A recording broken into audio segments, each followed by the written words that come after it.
Mesdames, voici ce que j'appelle ma bibliothèque visuelle.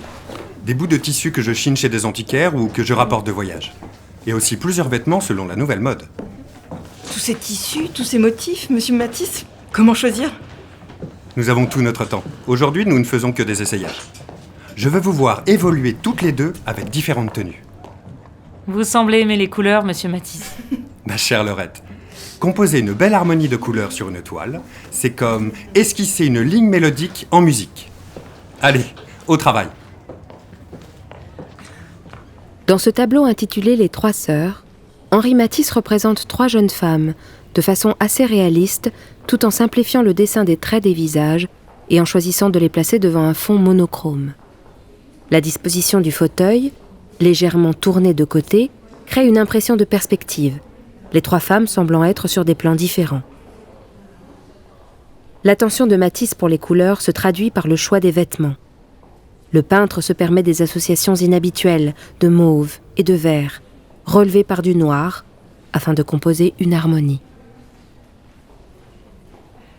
Au sortir de la Première Guerre mondiale, plusieurs artistes cherchent à dessiner un monde en rupture avec les horreurs de 14-18. Ils explorent une nouvelle façon de représenter la figure humaine qui se nourrit d'inspirations variées. La sculpture antique, la peinture de la Renaissance italienne, la sculpture romane ou celle d'Afrique et d'Océanie.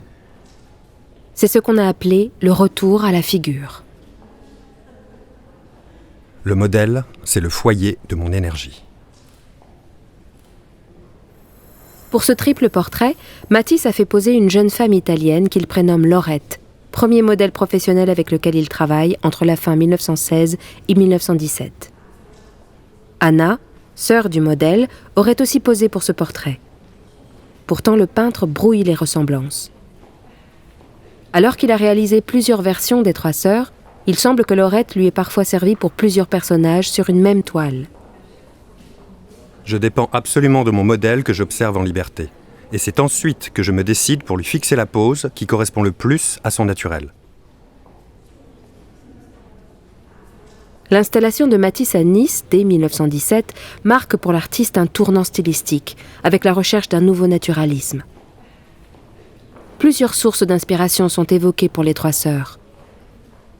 Le balcon de Manet, avec l'utilisation du noir. L'influence de l'estampe japonaise est également présente par le cadrage légèrement décentré. Au cours de la guerre, Amadeo Modigliani abandonne la sculpture, néfaste pour sa santé fragile, et se consacre à la peinture. La stylisation des traits du visage, comme les yeux vides sans pupille, renvoie à ses expérimentations de sculpteur.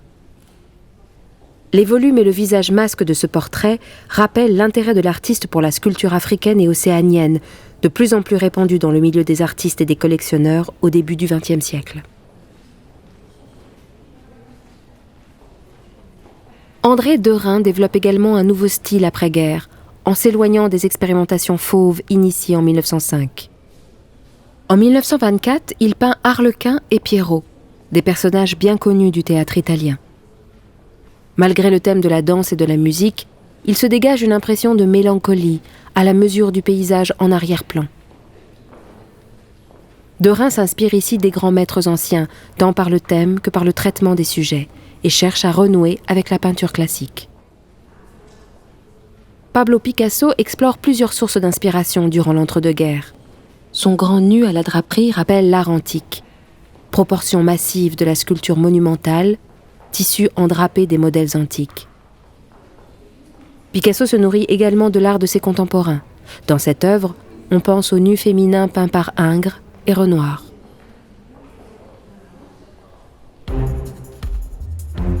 Par quoi se caractérise le retour à la figure au début du XXe siècle ? Le travail d'après-modèle, la stylisation du dessin des traits des visages et des corps, la simplification des volumes, la volonté de revisiter les maîtres de la peinture en s'inspirant de sources variées.